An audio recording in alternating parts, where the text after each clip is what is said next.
A reunião de abertura, a reunião de início de safra, ela tem um objetivo muito claro, ajudar as usinas a começarem a safra um passo à frente, e isso tem tudo a ver com o que a Fermentec acredita. Usar a ciência aplicada e biotecnologia para ajudar os nossos clientes a tomarem decisões melhores e mais rápidas. A expectativa para a safra 2026 ela é enorme. O Claudemir e o Otávio trouxeram muitas informações para a gente, mas os desafios são grandes também. E entre esses desafios, eu trago um ponto que é aumentar a previsibilidade e diminuir a variabilidade de um processo que é, por natureza, biológico. Quando a gente analisa a história da vida na Terra, bactérias e leveduras têm 4 bilhões de anos de existência. Esses micro-organismos, eles são especialistas na arte de se adaptar e responder ao ambiente. E a fermentação industrial é exatamente isso. É um ecossistema vivo que responde a variações do meio, a variações nutricionais e ao estresse que a gente impõe sobre ele. Quando a gente pensa em lógicas de controle de fermentação, toda vez que nós aplicamos lógicas fixas que não respeitam a inteligência biológica desses micro-organismos, a gente desperdiça essa inteligência que demorou 4 bilhões de anos para ser desenvolvida. Então, otimizações de bioprocesso, em especial na fermentação, eles devem levar em consideração a resposta da levedura sobre esse ambiente. E nesse contexto, pessoal, eu convido vocês para, nos próximos minutos, a gente fazer uma reflexão sobre 3 temas. Primeiro, que a fermentação é um ecossistema vivo e não uma máquina inerte.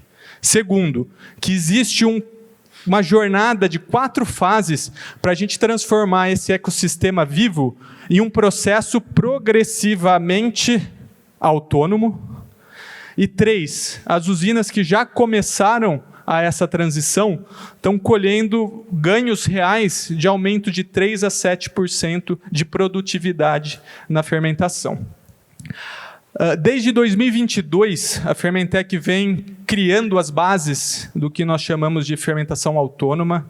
É um projeto liderado pela Fermentec em parceria com a UFSCar, com a Unifei, financiado pelo FINEP, onde nós aplicamos tecnologias de monitoramento da fermentação em tempo real, em específico a tecnologia NIR, para monitoramento e controle da fermentação. E essa jornada ela ganha hoje um novo capítulo.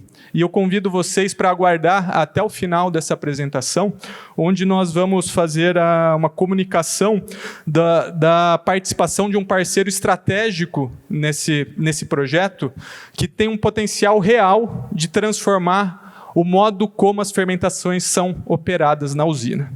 Então, vem comigo, pessoal. Bilhões de anos de inteligência biológica. Quando a gente analisa a história de vida da Terra, são 4 bilhões de anos de evolução da biologia. Bactérias surgiram no planeta Terra há 4 bilhões de anos. Leveduras há 1,5 bilhões de anos. E nós, homens, estamos falando em 300 mil anos. Muito mais do que qualquer algoritmo ou controle. A inteligência biológica que existe nesses micro-organismos é muito mais evoluído do que qualquer algoritmo e controle que a gente tenha desenvolvido recentemente.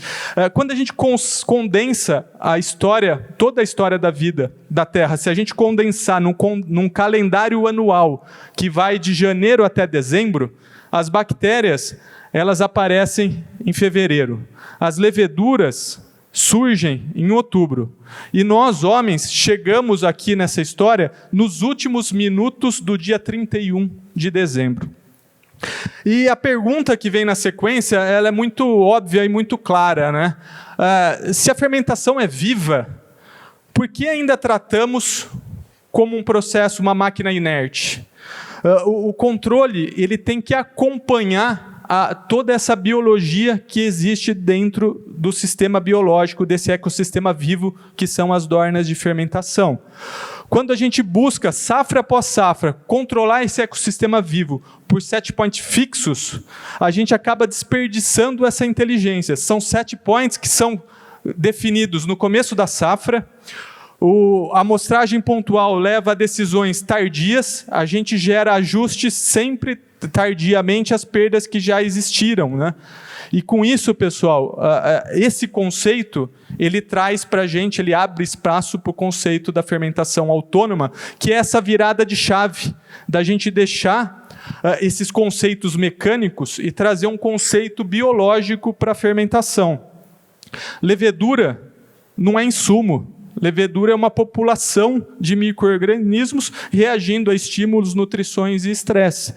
Dorna de fermentação não é um tanque, dorna de fermentação é um habitat onde todo esse ecossistema interage. E o controle, ele não é uma imposição, o controle é uma regulação natural da atividade desse ecossistema. E com isso, pessoal, a gente entra no conceito da fermentação autônoma, que ele passa a ser um processo que ele observa, interpreta e reage como um sistema vivo, como realmente é o processo de fermentação. E o caminho para a fermentação autônoma, ele não é um salto, mas ele é uma jornada estruturada em 4 etapas, em que progressivamente a gente vai ganhando autonomia em cada uma dessas fases e reduzindo a intervenção humana sobre o processo de fermentação. A plataforma da fermentação autônoma, ela parte do conceito do diagrama de ocupação da fermentação, o que nós chamamos aqui na apresentação de diagrama de ocupação estático, ou seja, o diagrama de ocupação é uma tecnologia bastante conhecida nas usinas. A Fermentec trabalha com diagrama de ocupação pelo menos desde 2011 nos nossos clientes, implementando esse entendimento da forma de conduzir as fermentações. Porém, um diagrama de ocupação estático, quando ele é operado na forma de um planejamento de produção, ele permite a gente organizar as etapas do processo fermentativo, mas ele não responde às variações que existem do mosto e não responde às variações que existem na fisiologia da levedura. Então já é um passo importante. Toda essa jornada ela passa pela padronização. Aqui a gente ganha padrão na operação da fermentação, e a gente só consegue cumprir essa jornada com uma boa primeira fase de implementação do diagrama de ocupação.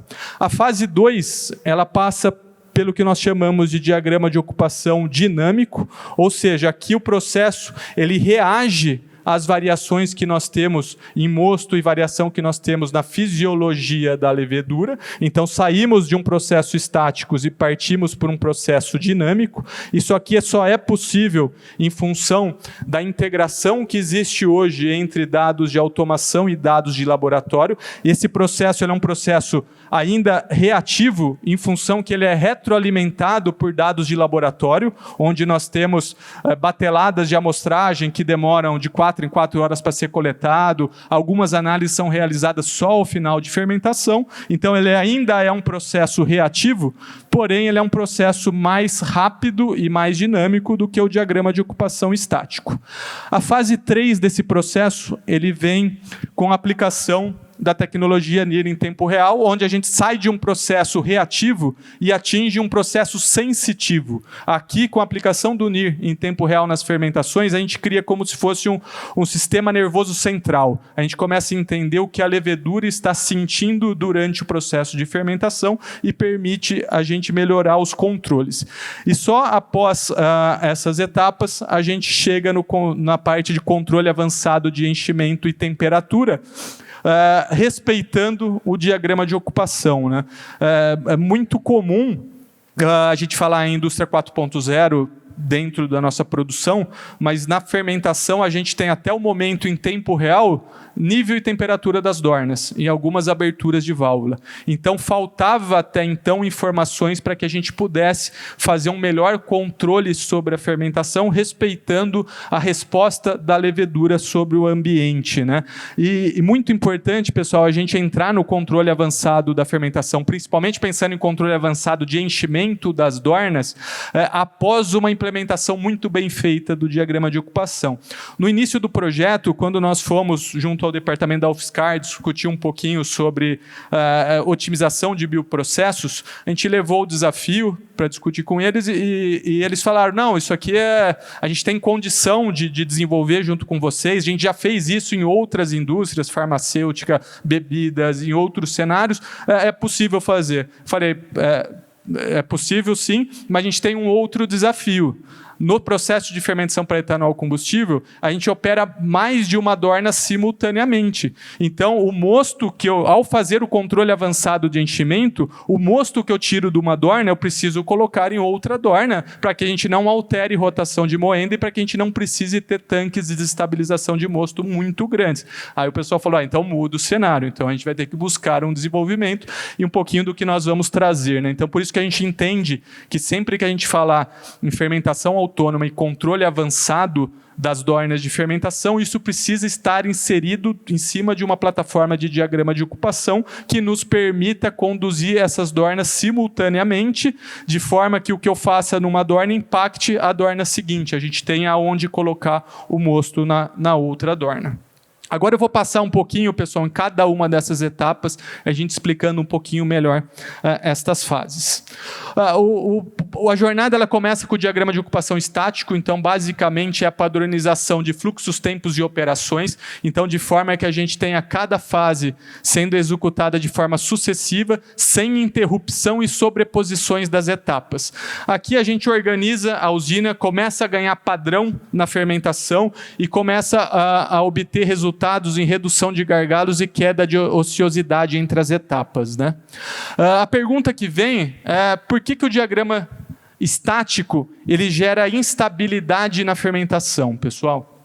O diagrama estático ele funciona muito bem se a gente tiver sempre a mesma vazão de mosto e o mesmo RT do mosto. Isso não é a realidade das usinas. Normalmente, turno a turno, dia após dia, safra após safra, isso muda em função de mix de produção, isso muda em função de entrega de cana, isso muda em função de sazonalidade de safra, e quando você tem um mesmo diagrama de ocupação entregando os mesmos set points, a gente acaba gerando uma instabilidade na fermentação e não uma estabilidade, né? Aqui um exemplo, pessoal, rapidamente, o que acontece com uma ocupação da fermentação que a gente mantenha ela estável, que a gente não estática, né? Que a gente não altere a ocupação da fermentação. Então, uma planta de 7 dornas de 1 milhão de litros, produzindo 800 mil litros de etanol em um momento na safra e em outro momento produzindo 500 mil litros de etanol por dia no cenário 2, né? Então, no cenário 1, a fermentação bem ocupada, né? A gente trabalhando com 7 dornas de 795 metros cúbicos, com tempo de enchimento de 5,4 horas, uma fermentação com 9 horas, um tempo de descarga de 1,8 horas, um diagrama rodando bem. O que acontece se a gente mudar a vazão de mosto, o RT do mosto, e não mudar a ocupação da fermentação? Os tempos, eles alteram significativamente. O tempo de enchimento que estava em 5 horas, ele vai para 8 horas. O tempo de fermentação sai de 9 e vai para 14 horas. E gera exatamente o que a gente tem na imagem abaixo. Fermentações terminando e ficando um período muito ocioso até ser centrifugado, até a gente finalizar essa fermentação no processo de centrifugação. Isso gera esse tempo de ociosidade, e não só ociosidade, isso gera um estresse fisiológico grande da levedura. A gente expõe a levedura ao momento mais crítico da fermentação, alto teor alcoólico, alta acidez, redução de substrato para ser consumida, redução de nutrientes. É o pior cenário da levedura, a gente aumenta esse tempo, prolonga esse tempo de espera para centrifugar.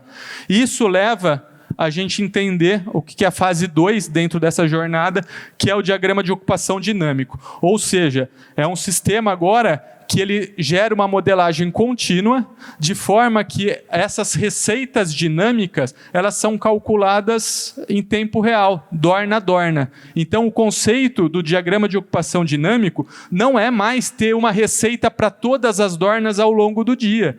O conceito do diagrama de ocupação dinâmico é que a gente tenha uma receita para cada dorna de fermentação que esteja operando, respeitando a vazão de mosto RT do mosto real e respeitando a fisiologia da levedura, ainda retroalimentado por dados de laboratório, tá?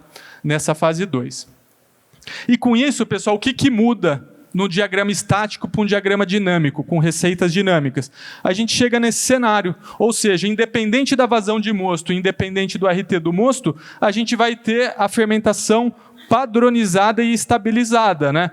Independente se eu estou com uma vazão de 309 ou estou com uma vazão de 193, os tempos de alimentação, fermentação, centrifugação e SIP, eles são os mesmos, ajustando o nível operacional da dorna. E ao se ajustar o nível operacional da dorna, consequentemente, a gente precisa ajustar os níveis de levedo tratado transferido para a dorna, as vazões de água, ácido sulfúrico e creme de levedo, tudo isso amarrado dentro de lógicas de controle do sistema fermentativo. Que hora que isso muda, pessoal? Até agora a gente está falando de um sistema dinâmico que ele reage ao que acontece no nosso processo, sendo retroalimentado pelos dados de laboratório. Que hora que isso passa a não ser mais reativo e ele passa a ser um processo sensitivo em tempo real? Com a aplicação da tecnologia NIR em tempo real. A Fermentec é pioneira nessa tecnologia. O Dr. Henrique trouxe para o Brasil, o início da década de 90, essa tecnologia da Áustria. Ele entrou em contato lá com o mentor dessa tecnologia química de monitoramento analítico. Ele trouxe o equipamento para o Brasil. A usina Vale do Rosário já fazia pagamento de cana por teor de sacarose em 1992 pela tecnologia NIR. Depois a gente teve um período que essa tecnologia ela caiu em desuso ou teve uma diminuição muito significativa da sua implementação, mas de 4 anos para cá isso voltou muito forte, com bons fornecedores, trabalhando muito bem essa parte de calibração, monitoramento e aplicação. E com a aplicação, hoje nós já temos 2 usinas que trabalham a fermentação monitorando os parâmetros a cinética fermentativa e os subprodutos produzidos durante a fermentação por essa tecnologia, né? Então, hoje a gente tem trabalhado monitorando algumas variáveis, né, em tempo real das dornas de fermentação, então, porcentagem de levedo, Brix, os açúcares na forma de glicose, frutose e sacarose, o manitol, ácido lático, ácido acético, são indicadores de contaminação bacteriana, produção de glicerol e a produção do nosso produto-alvo, que é o etanol. Tudo isso é possível ser monitorado em tempo real durante a fermentação e nos permite evoluir para controles avançados que entendam a fisiologia da levedura. Um parênteses aqui, antes da gente voltar a falar de fermentação. A tecnologia NIR ela não é uma tecnologia plugin, é uma tecnologia que ela envolve que a gente cumpra um processo conhecido aqui de calibração, manutenção, acompanhamento, para que a gente faça as aplicações dessas técnicas ao longo da nossa safra, né? Então, é importantíssimo que a gente colete as amostras, leve para o laboratório e faça as análises pareadas no NIR e na técnica convencional, gere os modelos de calibração com precisão, com uma qualidade adequada, faça a validação desse modelo com novas análises, né, que não façam parte do modelo tradicional. E aqui eu gostaria de chamar muito a atenção para esse ponto, né? Eu vejo isso aqui sendo muito bem feito, pessoal. Calibração e validação muito bem feita nas usinas, gerando a aplicação desses resultados tanto em NIR em processo, muito comum na extração, né, na moenda, na cana entrada, no bagaço, e agora 2 usinas aplicando na fermentação. Mas eu gostaria de chamar chamar atenção para cá. É fundamental que a gente mantenha uma verificação periódica da qualidade desses modelos. E assim que a gente identifique um desvio entre a análise convencional e a análise inferida pelo NIR, que a gente volte a redefinir o modelo, a buscar novos ajustes de calibração, para que isso não afete os nossos resultados, né?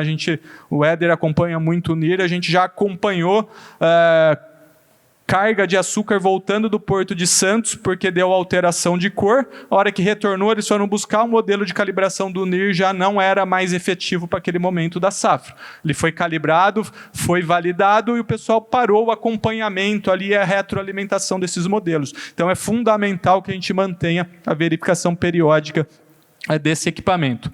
E com isso, pessoal, a gente tem desenvolvido duas aplicações centrais para o uso do NIR na fermentação.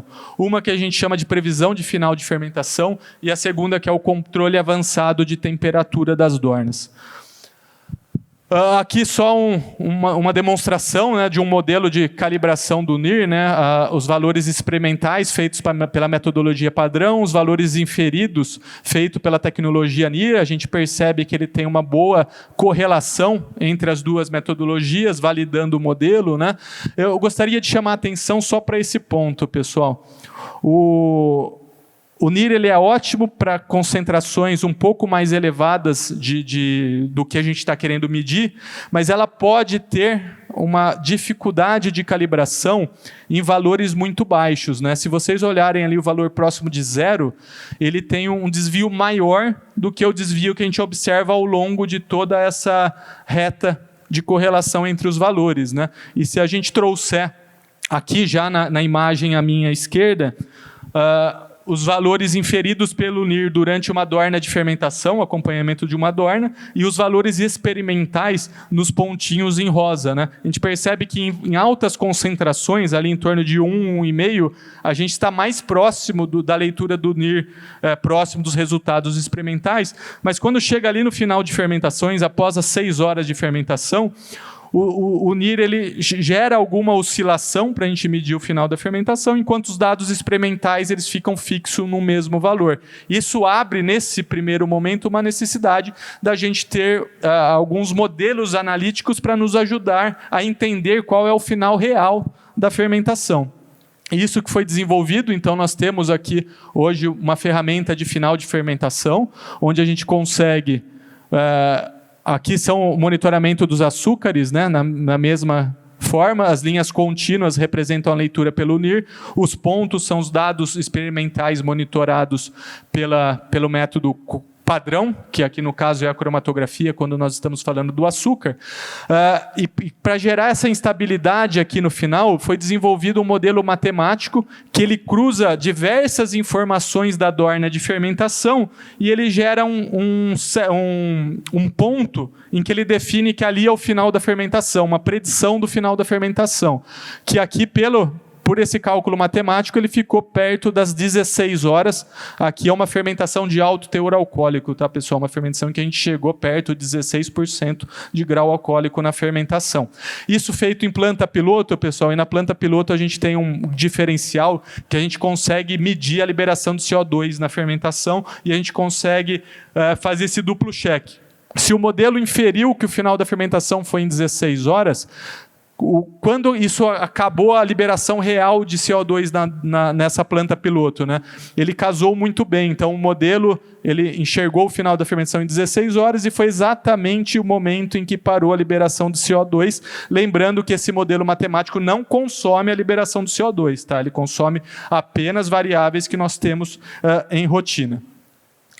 E isso foi levado para a planta industrial também. Aquele slide anterior é um slide em planta piloto. Isso foi validado em planta industrial. Então, nós temos aqui também o acompanhamento de uma dorna de fermentação industrial. A definição aqui a predição do final de fermentação, e ela estaria aqui, nesse momento. Olha o que chama atenção, pessoal, o quanto a gente pode ganhar de produtividade numa fermentação, principalmente numa safra igual essa, que é uma safra com mix alcooleiro, onde a gente vai precisar usar ao máximo as nossas fermentações, dornas sendo centrifugadas com 12 horas, aqui entre 11 e 12 horas, sendo que a fermentação já tinha acabado perto de 8 horas. Eu tenho cerca de 4 horas de tempo ocioso nessa minha fermentação estudada aqui.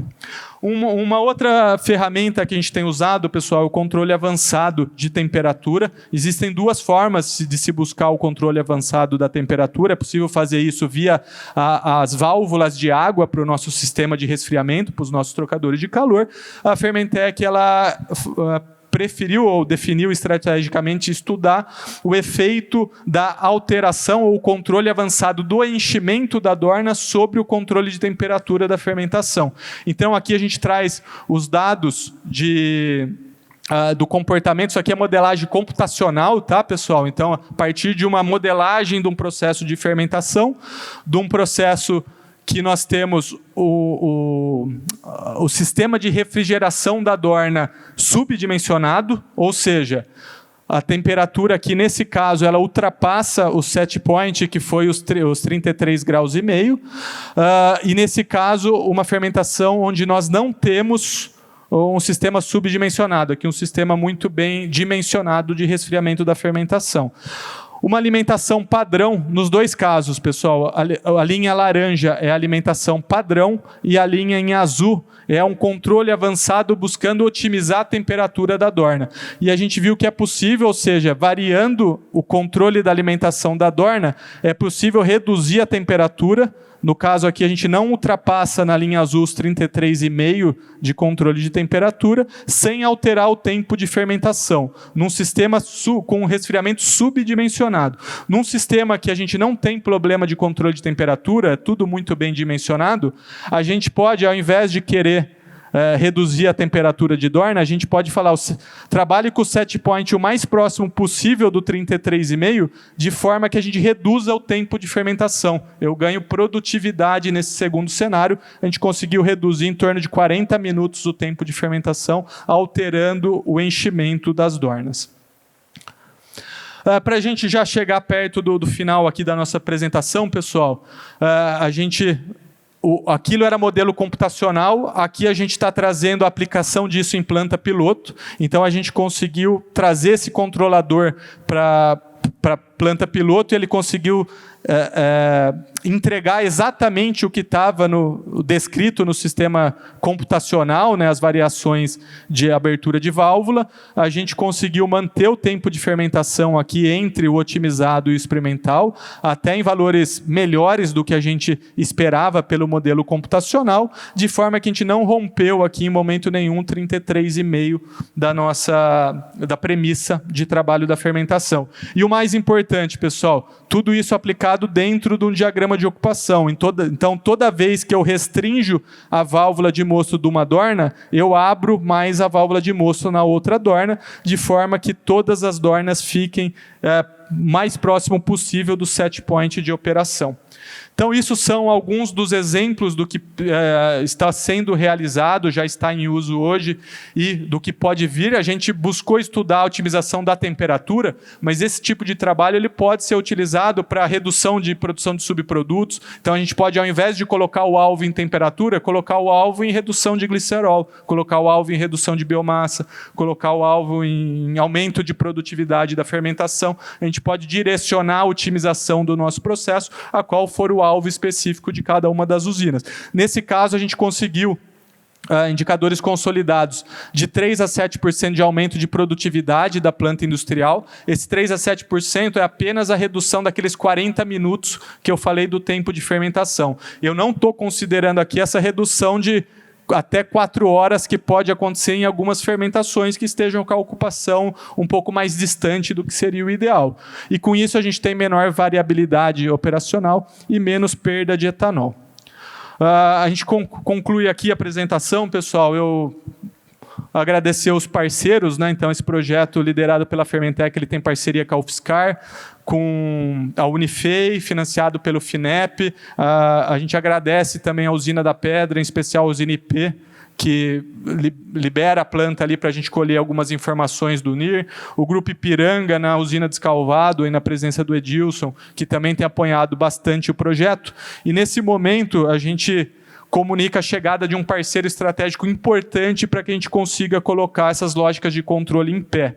Desde o segundo ano do projeto, o projeto FINEP começou em 2022, da metade do projeto, a gente entendeu que o projeto estava indo para uma linha de controle de fermentação. E a Fermentec, ela é uma empresa que trabalha muito com inteligência, consultoria, e nós não somos especialistas em automação industrial. A gente entendeu que a gente precisava buscar um parceiro para colocar esse projeto de pé. Entre as diversas opções que nós estudamos no mercado, a gente fez a escolha da Pentagro participar com a gente. Eu gostaria de convidar já o André para se dirigir aqui no palco conosco. Por favor, uma salva de palmas, pessoal.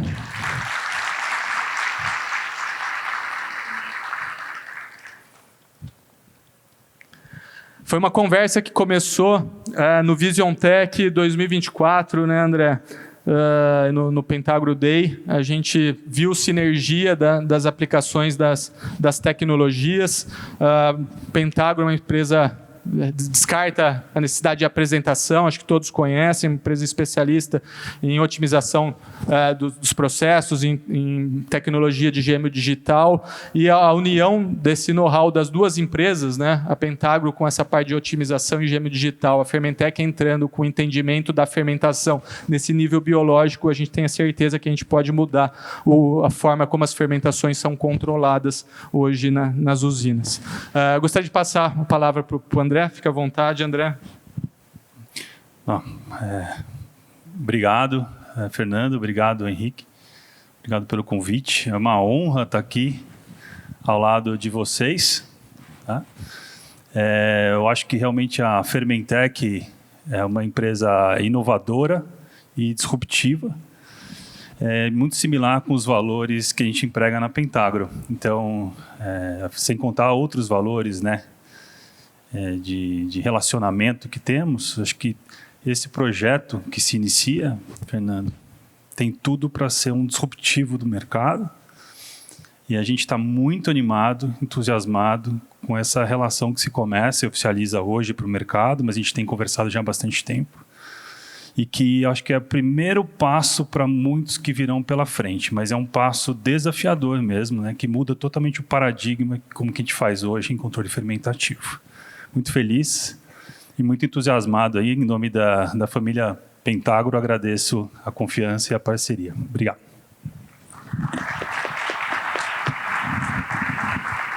Vou convidar o André só para a gente fazer a assinatura de um memorando de entendimento. A Fermentec e a Pentagro formalizam nesse ato seu alinhamento estratégico para a implementação da plataforma Everest Neoferm, com o propósito de evoluir o processo fermentativo para um modelo estruturado de fermentação autônomo e industrial.